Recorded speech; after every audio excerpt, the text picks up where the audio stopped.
Hey there, everybody. This is Vince Gilligan, one of the executive producers of Better Call Saul. And Peter Gould, another executive producer. And this is Jonathan Glatzer, writer of this episode. This is Joey Liew. I assist Peter Gould. This is Jenn Carroll. I assist Vince Gilligan, and I'm an associate producer on the show. And this is episode 203, Amarillo. Nice. And Jonathan, what about Amarillo? Well, yo estudio por 3 años en la escuela, and I can tell you that Amarillo, or Amarillo, means yellow. Nice. Which will come into play in this scene. Speaking of colors, I remember when you guys were talking to Tony Fanning about this flag that's on the wall, you made a point to want the red to be more faded than the blue and the white, because you'd said that you'd noticed as you were driving around town that reds tend to fade a lot faster. Yeah, that's right. I'd forgotten that conversation. That's right. You see it in posters and stuff. You're walking past a travel agent or something, and all the posters are blue in the windows because the red fades quicker. And of course, that whole mural's painted by our magnificent art department. And it's I believe last time I was in Albuquerque, it's still there. I think the store liked it. Yeah. It's still up. It's just it's a street or two off to the south, I believe, from Central Avenue, old Route 66. And yeah, I think it's still up. The folks who own that building are very nice, and thanks to them. I could point out that the bus driver that we just saw take a bribe, Paul Howard Smith, he was a professional rodeo guy for many years. Yeah? Uh-huh. And I think he did a lot of other things too, sort of a pilot, and I can't remember the list. It was a pretty impressive list of very adventurous things that... Like a professional pilot? Yeah. Wow. That's cool. A specific kind of pilot, like jumpers. Vince, you would know. Smoke jumper. Smoke jumper. That's Smoke jumper. He was a smoke jumper, Yeah, really? Yeah, I think so. Well, yeah. So he flew the plane for the smoke jumpers. I guess so. Yeah. Wow. The guys that jump out and fight forest fires. That's right. Yeah. That's impressive. Yeah, he's a Texas guy too. Nice. I love this guy. I love Amos here. Jack Caffrey. Jack Caffrey. Mr. Amos Lydecker. Mr. Lydecker. Jimmy McGill. Now, nobody took anybody's money. And I love I love all these people. This was let's talk about the what went into casting all these folks. I think we were really looking for people who would have the not too gullible a face, but people that were going to be open to Jimmy's spiel here. His line of patter, and he is great here. Bob is just so funny. It's fun to see him dressed up in this costume after he's kind of been tamping his style down for a little bit. I love the armadillo. Or armadillo, which means purple in Spanish. No, that's not true. That's, of course, Jennifer Bryan's inspiration, that armadillo. But as soon as we saw that, we were very, very happy. That was one of the few times where she was in Los Angeles when she had read the outline, and she did her annual stop by of the writer's office, and she brought this outfit and specifically showed you guys that armadillo necktie, and the bolo tie is perfect. It's perfect for the Texas look. And a shout out about the casting of all these wonderful folks to Kira Arai and her lovely casting ladies in Albuquerque, and then our wonderful extras casting folks. Catherine and Doc. Catherine and Doc, who do such a great job. So some of these folks are actors. Most of them are probably extras. So Catherine and Doc and Kira and the lovely ladies who help Kira, who I'm drawing a blank on now. I apologize, lovely ladies. But you always do a great job. And nothing. So you're really in a bus sitting parked off of Central Avenue here. Yeah. Was it hot? It was the hottest day. I guess we were shooting in August, and Bob was really terrific because the first thing he did was sort of tell everybody in the green room, all the Sandpiper residents, what to expect and how we're going to be shooting it many times over, and just be patient, and even through the shoot. And Bob has this huge monologue here, takes a fair bit of concentration. Even in the midst of it, he would stop and help somebody out. sometimes they interrupted him. There was apparently a couple of cell phones that were sort of squirreled away by them in the middle of one of his takes. Cell phone went off, and he was just very, very sweet and said, "Sorry, dear, can you take that call after I'm done?" I love it. Very sweet about it. And I'm sorry we've gotten 5 minutes and change into the episode without mentioning the name Scott Wynant yet, who is the wonderful director of this episode. And we are so lucky to have Scott in the Breaking Bad / Better Call Saul family. This is the first episode that Scott directed of Better Call Saul, but he directed a couple of the very best episodes of Breaking Bad, including Crawl Space with that amazing last shot of Walt in the crawl space under the house, and Dave Porter's great music, and we're pulling straight up, and just he designed that amazing shot. So Scott's such a wonderful director, and he, from 30-something up through men of a certain age, and he's incredibly adept and an incredibly nice guy, and he's somebody that we are always trying to get to come back and direct more. He's just wonderful. He's much in demand, which makes sense because he's so damn good. He is, and this I remember this scene in particular. He was concerned about because he knew, and boy, he was right. He would have to do a lot of pieces. Because there's a lot of exchanged glances here. There are a lot of characters in this scene, a lot of speaking characters. Absolutely. And it's funny because in some ways a scene like this looks very simple because everyone's sitting around a table and there's no car chases, no big camera, well, very few big camera moves, but it takes a lot to make it all work and to make it fluid and to get all those pieces. It's very time-consuming, detail-oriented work. Absolutely. This is my first day on the set, and man, it was just amazing to come into that room and see Bob and Ed and Michael, these comedy icons, and sitting around. They were all talking about, I think, their own personal stories about Buddy Hackett. Oh yeah. Wow. I just want to hang out with Ed. God bless him, Ed Begley and Michael McKean. Just hear those two. So they both had personal Buddy Hackett stories. Yeah, and of course I couldn't. 1,000 other things were going on, and I really just wanted to plant myself there and listen. Nice. But just an amazing group of people. See this differential. It is, and this Jonathan is your first episode of Better Call Saul. Yes, it is. Yes, it is. And he came to us from the wonderful show Bloodline on Netflix. Yes, thank you. Yeah. When you were writing this scene, Jonathan, you got some help from our wonderful consultant, Leah, That's right. Gordon's sister, right? To come up with words like nastygram. Nasty, man. It's That's fun. It's Yeah. one of those scenes that surprises you how much fun this kind of law can be. Nasty. That's a real word. Nastygram is, yeah. I love it. Nasty gram. Great Everybody, color. every job's got its own unique slang. And God knows the movie business does, but I love that. I love that the lawyers have their own slang too. Solid, good faith basis for our case there overall. And as many of you are aware, I've visited more than my share of retirement homes. This line here that Jimmy's giving was quite full of legal terms, and it was a little bit of marbles in the mouth when we were doing that particular part of it. We thinned it out just a little bit, so because he was having some trouble with some of the terminology, but it gives it a verisimilitude.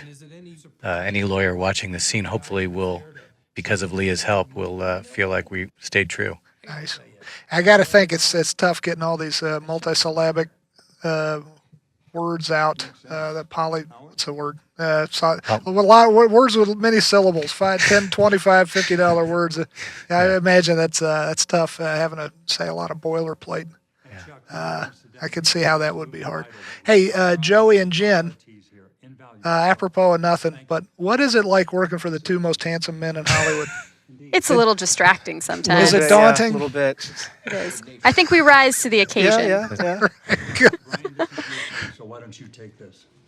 Sure. Seriously, though, and actually at this point, Joey, do you want to? Joey's departing. He's been my assistant for 2 years, and before that, you worked for how many years on Breaking Bad? Since season 3, the beginning of season 3. So you've been in the family for a long time. For You a while, both in Albuquerque and then in Los Angeles. and then Los Angeles. Yep. And I you're just want to say that moving on. Maybe you'll move back at some point. We hope. Absolutely, yeah, absolutely. Come work with us in the editing department. Absolutely, we yeah. would love that. Definitely pursuing a career in post. Nice. And you're going to be a wonderful editor. You're going to be a world-class editor. And Jenn, who I've often said this to her, is going to run Hollywood within. My timetable for that is within 2 to 7 years. Yeah, we'll all be working for Jenn. Yeah, we'll all be Fantastic. working for Jenn. That's why I'm trying to stay on her good side. Yeah. Joey's too. Absolutely. Trying to stay on both Understand both the your good side. Joey also has lived, because he worked from Breaking Bad in Albuquerque. He's lived in Albuquerque. He knows Joey's more or less the mayor of Albuquerque. and We shot in Joey's house. Yes, Yeah, we did. yeah. That's true. Yeah. Yeah, In you this know, In this episode, your house. is Yeah. in Wait a this minute. That's episode. right. It's in this episode, yeah, right? yeah. Stacy's house. Yeah. Definitely. Man, do you believe Chuck in there? Jesus. Did you catch him, or did you hang out to make sure nobody was touching your shit? No, they pretty much clear everyone out. Because let me tell you, on Breaking Bad, they shot in Holly, my wife, common law, whatever, the love of my life, Holly. I have never heard you say that I've before. never. Well, technically, we're not married. The We've W been word. together a quarter of a century, but Holly and I have a condo in Albuquerque that it was Walt's condo when he got kicked out of the White House. And I'm thinking, well, I'll do a good deed and have a shoot for free. I won't charge Sony. And it's our goddamn crew.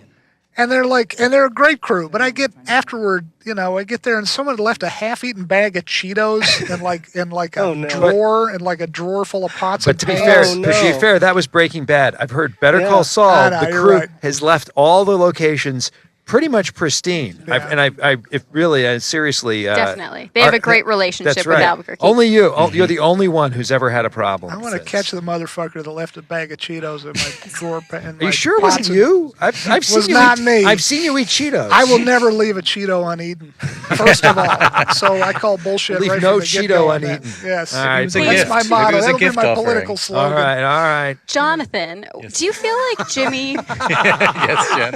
is lying to Kim in this scene? Oh, When wait, she there's says an no, episode going no, on. like that he didn't do a song and dance. Do you feel like he's giving her a fair answer, or do you feel like I think that what's interesting about the previous scene, and we've talked a little bit about this on the podcast, is these two scenes in the conference room and this one.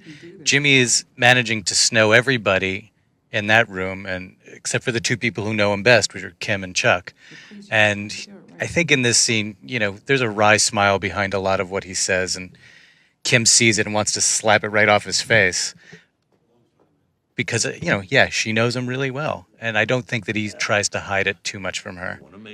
It's a theme throughout, I think, this season in some ways, that Jimmy ultimately is not going to lie to Kim in a way that's that he can't justify in some way. In the end of this episode, there's a really interesting moment where it's probably about the worst kind of half-truth he hands her. a lie of omission? Maybe half is being generous, actually. But You see how Jen brought us back to the show a minute Joe, ago? That's Joey, why is she's this going to run. this is your house, This, Joey? this That's is, your This is house. Joey's yeah, house. this is technically my fiance's house. You have a very nice which, house. Which pretty much says it's sort of my house too, in Albuquerque. So, yeah.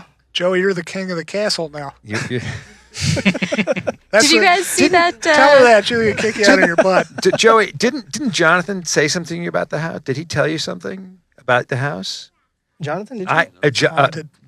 Banks. Jonathan Banks. Oh yeah. The because I'm not there. During the filming, I was out here in Los Angeles most of the time.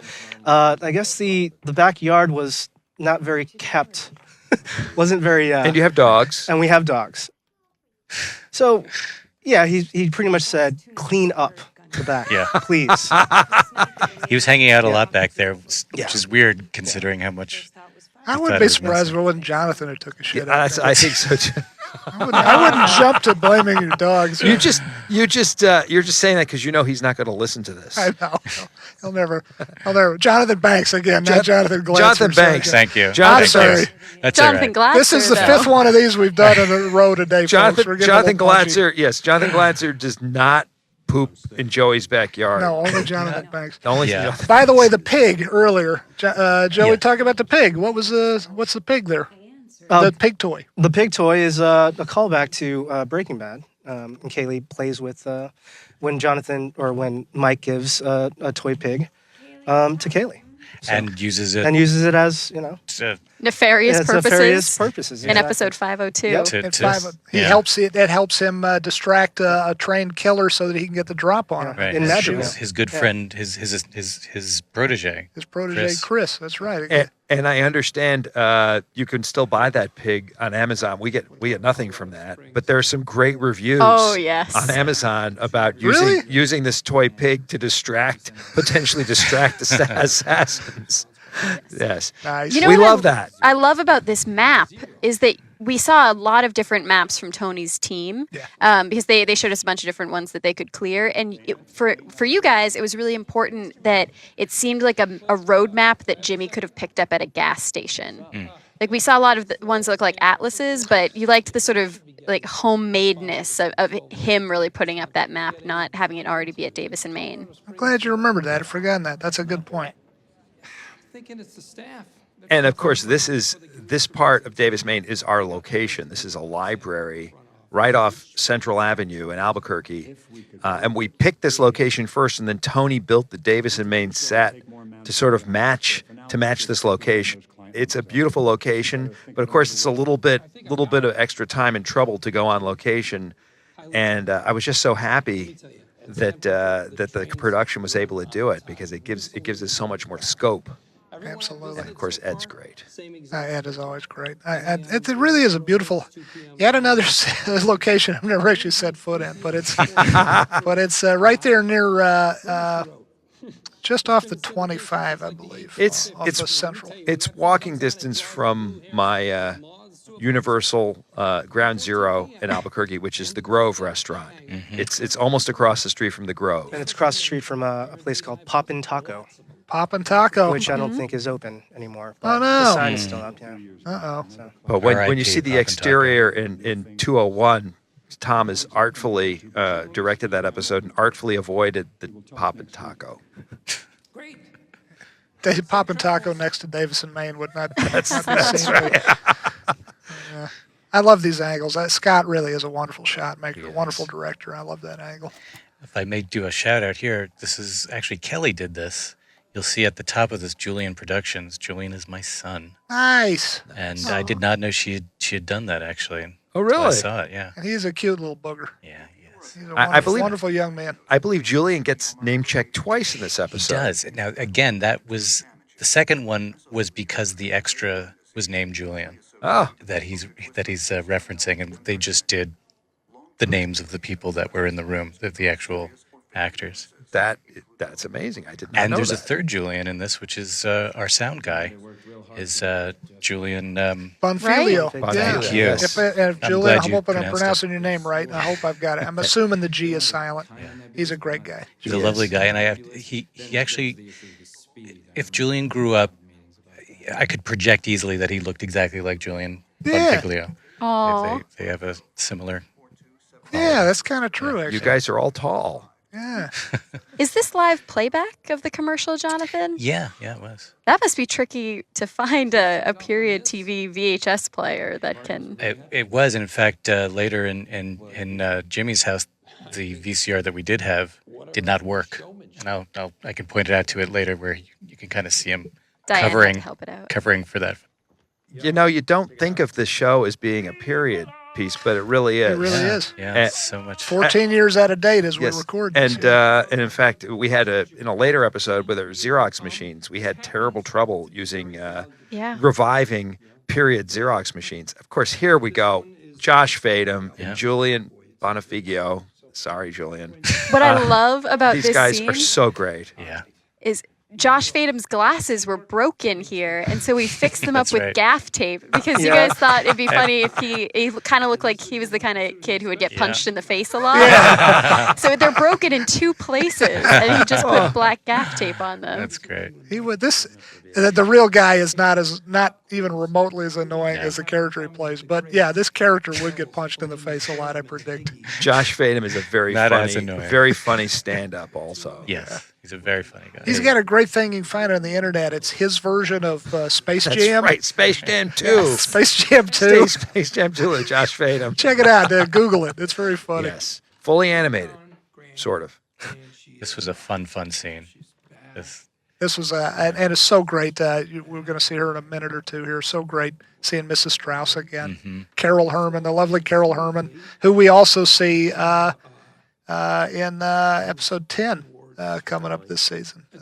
Don't give anything away. I think we give it I away. think we give away Again, this. if people are listening to the commentary before they watch the episodes, they're that's Ass questionable. backwards. That's a questionable choice in my opinion. You know, we take it. We almost take Bob for granted, but I don't think there's any other actor who can do this kind of patter this way and then also do the dramatic moments. Yeah. And execute and be in the dramatic moments. Bob has it's a unique thing for me because he can be a scam artist, but there's also something so earnest about him. It's a very unusual combination of qualities, and he's just extraordinary, I think. He when we were in rehearsal, he actually placed the shawl over his head, sort of like an English judge looked like, and it was so funny. And Josh and Julian were cracking. We were all cracking up. Bob remained deadpan through the whole thing, and we almost did it that way, but it was just a little too funny. It's a tricky thing. It's the tone of the show is always hard to nail down. She is Carol Herman. Carol Herman's great, and you She's gotta love, wonderful. obviously, for the folks who know Sunset Boulevard, the movie, Billy Wilder, wonderful Billy Wilder movie. The famous line is, "I'm ready for my close-up, Mr. DeMille."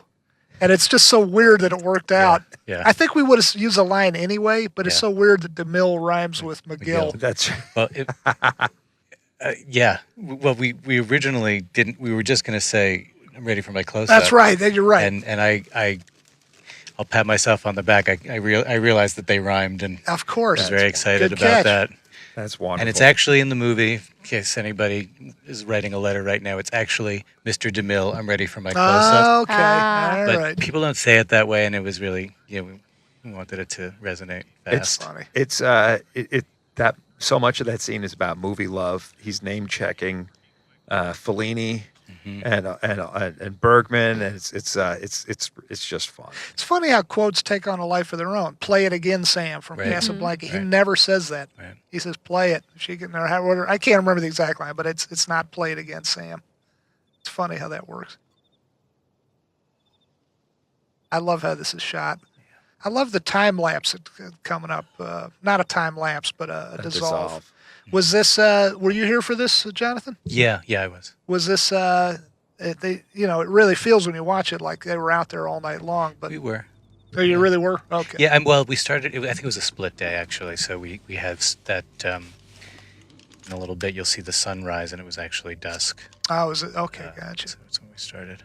Gotcha. But I can say one thing. I remember when we were trying to figure out this moment, and Vince, you had your head on the table, which is not necessarily the most unusual position for you when you're trying to figure something out. You were a little frustrated, and you just started smacking the table, thud, thud, and nobody knew what you were talking about. And it was like we lived the scene as you were coming up with it. Yeah. And then you lifted your head up, and you're like, and it's a newspaper.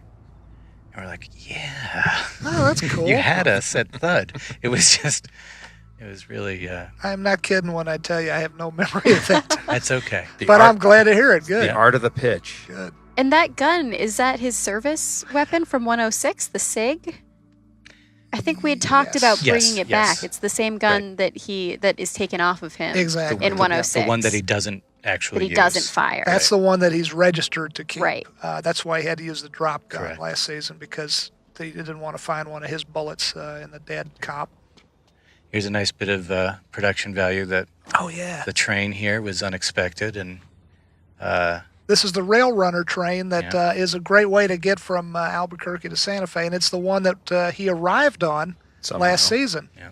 Story I think when we started shooting this, I don't remember who it was who said, stop, there's a train in the shot, and Scott and I both were like, no, $1 million in privilege. As our lovely production designer way back on Breaking Bad, Rob Wilson King used to say, that's $40 million of privilege right there, which is I love quoting that line. And if you get it, that means you're in the God loop. That's right. You're in the God loop. God You're in the bless God him. loop. Rob's a great guy. He is. He's wonderful. More enthusiasm than any 12 people I know. That's right. Let me show you. I remember there's a lot of conversation about where to put the quote-unquote bullet hole, because You see it? I think our initial thought was, well, there's a hole in the plaster here, a hole in the whatever you call Stucco? this. Stucco, thank you. But then we thought, no, if there's a hole, that means there is a bullet to be dug out, and then there is legitimate proof one way, yay or nay. So then we thought a nick would be better, because clearly the point being, we don't think a bullet hit this thing, but there's got to be enough. Initially, it's got to be somewhat plausible that it was from a bullet. Ultimately, I think you guys would agree there was no bullet, right? She's just having some post-traumatic stress. I think that's true. There's a lot of argument out there in the That's world. what I thought Is you were there? going to say, yeah. About whether she's playing him or not? Well, it's not so much whether it was a bullet or not. It's really, whether she's playing him, whether she's what is she up to here? See, I don't think she is. I think she's. She I don't know, but legitimately seems to have PTSD. I don't think she's That's really- angling for anything. I don't think No, so. either. you know what? I think if she asked Mike for whatever she wanted, She'd I get think it. she'd get it anyway. So she doesn't have to play him. She didn't have to play a long that's game. That's my opinion. I agree anyway. I think that's what we came to, yeah. That's I think Mike has he's got such a sense of obligation and guilt over his son, and by extension what he's done to his daughter-in-law and his granddaughter. I think he'll do anything for them. Yeah. And I don't know if she completely gets that, but I don't think she's personally. I don't think she's. But you know, once the show's done, it's up to the audience to decide, that's and true. keep watching. Maybe we could end up contradicting ourselves in season 3. But it's been said before. It's worth saying again. The audience has as much right to their opinion is as valid as ours is. So Someone was showing me that there are actually woven balls like that in Walt's condo. Your condo, there's actually a bowl of those. Well, it's the law. They So are it is the everywhere. law. So it is the law. That and the Gideon Bible. wasn't this a Jenny thing originally? It's It like, was. Yes. You got to have a bowl of woven Yeah, balls. yes. Yeah. Plus, it's a metaphor.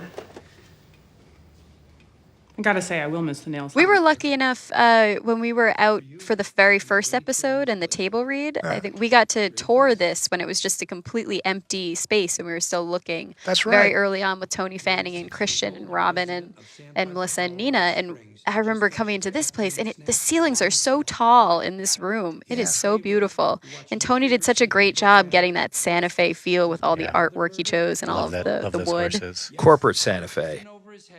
It's kind of tasteful, but kind of bland, and it's this is not Tony's taste. This is No. corporate taste, and it's not. It's you kind of like, I feel like I'm in a Hampton Inn or something or whatever. A nice place, but kind of corporate. That was one thing that I wished we'd caught. It says on the bottom of the blue screen SLP, which is slow long play, Oh, which it would probably not be. Probably That's when you turn a 2-hour tape into a 6-hour tape. If anyone. I love your I did attention. that. Is that you? No, I did that as a kid a lot when Oh, I was did you? recording my soap operas. Yes. You're old enough to know what a VHS tape is? Yes. Sorry, I interrupted you. No, that's because I was just going to say to Jonathan, don't sweat it. Nobody watching this is going to know what the hell that giant brick is he's stuck in the machine. And this, of course, is a vintage rear projection television. I used to have one of these. It's When I had my first apartment and when I moved out to California for the X-Files, I had a chair, I had a leather chair, and I had a giant one of these rear projection TVs, and that's all I had. so you lived in a Maxell. I lived in a Maxell ad from the 70s. You got to talk about a deep cut. That's a deep cut. Google Maxell ad. Yeah, you have to Google. It was a Google print every- ad. Yeah, My God, it's a print ad. It's was a it's print for ad. audio tape. for audio Yeah. tape. Awesome. Yeah. Yes. Which is also something that doesn't exist anymore. President. A shout out to Robin and our wonderful AD team, because they scheduled all the Mrs. Strauss stuff very early.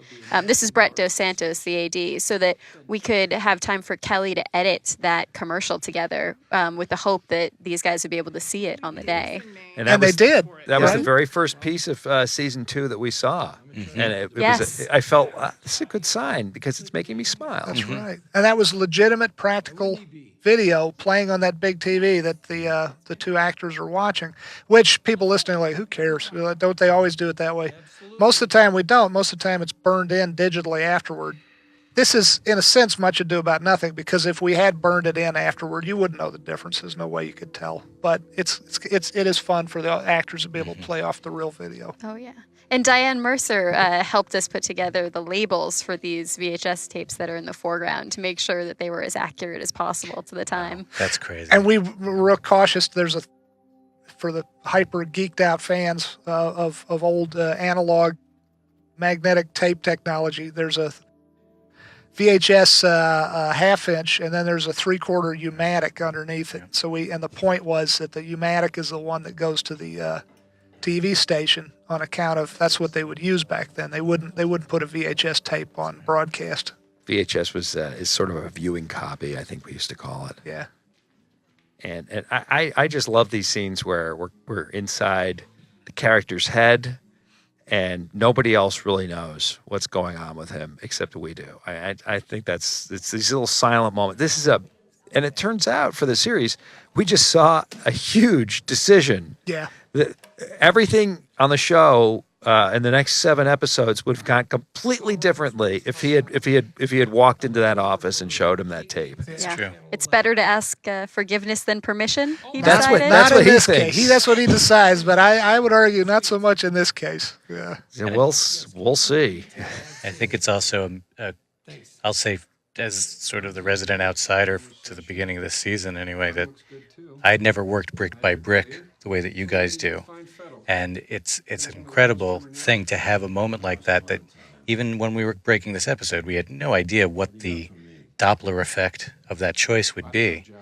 But if you do go brick by brick and you keep in mind where your characters' heads are at, that little moment turns into something much, much bigger, and it's so satisfying in that way. And I certainly, if I ever get if I'm ever so privileged to run a room someday, that is certainly the way that I'm going to do it. I'm totally a convert. That's great. That's great to hear. Really, it makes the going scarier a lot of the time because you don't know exactly where you're going. But it pays dividends. So I'm glad you feel that way. There's Joe DeRosa here. Talk about Joe DeRosa. Joe's great. He's very funny. Joe's He needs to just- stand up in his own right. He's a stand-up, yeah. I finally met him at the premiere of, what was it, season 2? Season 2, right? Finally met him at the after party. He's a great guy. And he looks so much younger in person. Yeah, he does. It's interesting. He photographs older. He's younger and kind of Younger and taller. than I younger, would've- taller, and happier. Yeah. But he's this character I just love this guy. I would like to have him in every episode. I Yeah, wish we he's could. great. Did a great job. He's and again, it's safe to say, Peter, your theory and mine that you hire a good comedian. I mean, I shouldn't say comedian versus actor. A good comedy actor, you just sort of know innately that they can do the drama. That's absolutely true. In his case, I don't know that we knew he was a comedian when we cast him. I think he just auditioned and we you're loved right. him. That's true. You're right. And but it's interesting that we find that some of the folks that we gravitate towards turn out to have a comedy background. Yeah. So much of comedy is timing too. It's just and great timing is wonderful whether you're doing a drama or whatever you're doing. And It's an interesting understanding. thing. Just going back to, Jonathan, what you're saying before about going brick by brick, it's interesting how much of the work we do is actually going backwards instead of going forwards, going backwards and thinking about everything that happened already and what implication that's going to have for the future. Sometimes it feels like all the solutions to our story problems are already in the story. We just have to look closely enough and be grounded enough to look at them sometimes. These guys are so good. Omar here, Omar Mascati. Great job as always. We talk about him in other podcasts. Great guy. Omar playing Omar, which was a coincidence. Which is an odd coincidence. I love this shot. Yes. I love this shot here. Jonathan, when the next scene that's coming up, it would be amazing we talk about what it was like to shoot on the day, because the choreography, these phones aren't really ringing. It's all pre-programmed lights from the props department. That's right. That are about to show up on Jimmy's phone. But all of those actors had, and a lot of them extras, had to time who's answering phones when. Like, how did you guys approach that? I think Scott and Brett really are to credit for that. We kind of established the props guy, and please forgive me. Mark Hansen. Thank you. Yeah. He kind of came up with the pre-program for how this would lay out, and it was a rough idea, and I think we tweaked it a little bit in post in terms of when these calls start coming and how the waterfall of phone calls happens.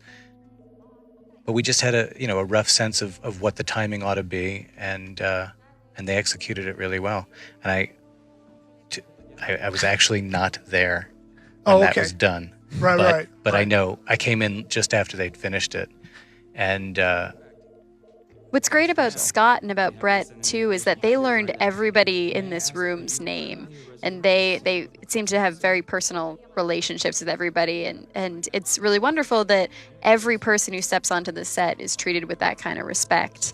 Definitely. Not just your lead number one on the call but sheet. it's so vital, because even people we call extras, you just saw some of them get close-ups. Mm-hmm. They're in the frame, and if they're not in the story, having someone who's not paying attention when something important's happening, or alternatively is paying attention when they're supposed to be doing something else, it can kill the whole scene. So you really want to have everybody, even if you're in a room with 100, 200 people, you want to include them in the conspiracy of making this world real. Yeah. Makes such a difference. Also, I was talking about Cheetos for 10 minutes straight. I didn't mention Carrie Condon, who plays. Did I? Did we talk about Carrie? How great she is. She is great. She's wonderful. We talked about her more in another one of these That's commentaries. True. It's funny because if you're watching listening to these piecemeal, you might not get to the other one. So I always want to give the shout out on all of them. How great these actors are. I love the lighting of the shot and his close up especially. I love the silhouette and the light reflecting on his glasses. So much of what Arthur does that's great is taking light away or not lighting things to give them a shape. Yeah. What an amazing job our post team did clearing this. Talk about that. Talk about that. Yeah. Talk about Alicia and Diane. Alicia Weaver, our post supervisor, and Carly Jenkins, who's our post coordinator, led by Diane Mercer, our post producer. They went and found all of these actors, many of whom are practically uncredited, whose permission we needed to get years and years later to use this piece of footage, because we see so many of them in the shot. This movie is 48 years old. Yeah. A lot of these guys are dead. A lot of them, as you said, were just about impossible to track down, and you need everybody's or their estate's permission to use their likeness. And another strange coincidence, my wife's former boss is in this scene. My wife worked at a nameless studio, and she worked for Rock Hudson? Her boss, not Rock Hudson, her boss actually went by, and we got his permission. Oh, really? Oh, that's right. cool. We got his permission, Nice. and he's in the show. And Nice. we've mentioned this a bit in the podcast, but I think it bears repeating that Ice Station Zebra is not a random choice. Peter, I think it was your episode in Breaking Bad where we first heard of Ice Station Zebra. That's true. That's Saul Goodman's loan out on Breaking Bad is Ice Station Zebra LLC, or is it Ice Station Zebra Associates? That was maybe? Associates. And he's it makes you wonder if this is the first time he saw it. He saw the movie for the first time with Kim. Is he thinking about Kim every time he says Ice Station Zebra? My vote is yes. I think so. But again, for whatever folks want. But that changes Breaking Bad. It's weird because we're doing a prequel in a weird way. We're framing the work that's already been done, which is kind of strange. It is and kind of humanizing Saul. It's a good way to put it, Jonathan. It does, doesn't it? I love, by the way, Ed Begley. God bless him. He's such a sweet guy. Seeing him angry here is jolting to me because he's such an easygoing, sweet guy. Of course, Cliff has every reason to be angry, it seems to me. I've heard some people say, yeah, but he made a great commercial. Yeah, but he didn't tell his boss that he was going to put it in the air. I would have canned this guy. Oh, I yeah. mean, it's amazing. He survives. His job survives this particular activity. And this is, Jonathan, I think you were mentioning before, to me, this is possibly the sleaziest thing that this Jimmy has done so far in the series, which is to continue a fake conversation for Kim's benefit. That's, I don't know. Sleazy. Yeah, we there's that look of guilt there, but beyond that, I think that what we reasoned was that he felt that on the next morning when he does meet with Cliff and the partners, he's going to pull it off. He's going to pull off a miracle, and then if Kim's none the wiser, then so be it. He'll tell her about it after he's fixed it. I don't know.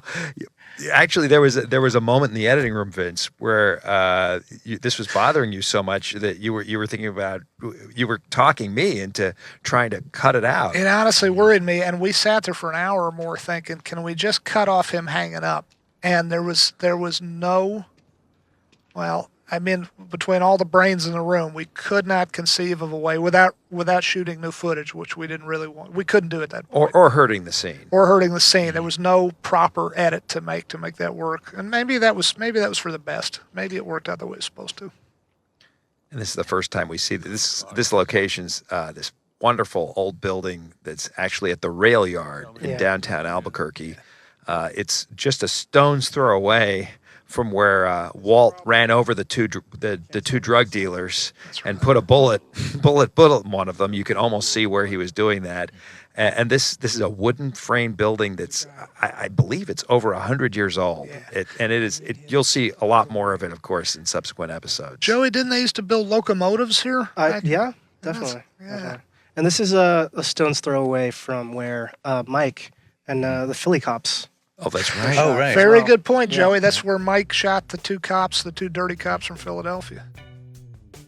Great job. Jenn and Joey, just want to say publicly how wonderful you two are, and glad to have you on an audio commentary with us. I am Thank you for having me. I'm you horribly very much for broken up having us. that Joey's not my assistant anymore, but Me too. I'm so excited for his future. It's going to be bright. It's going to be awesome. Great episode. Great job, Jonathan. Great Thank job, you. Jonathan. Thank you, Good guys. job. Thanks. Great job, Scott.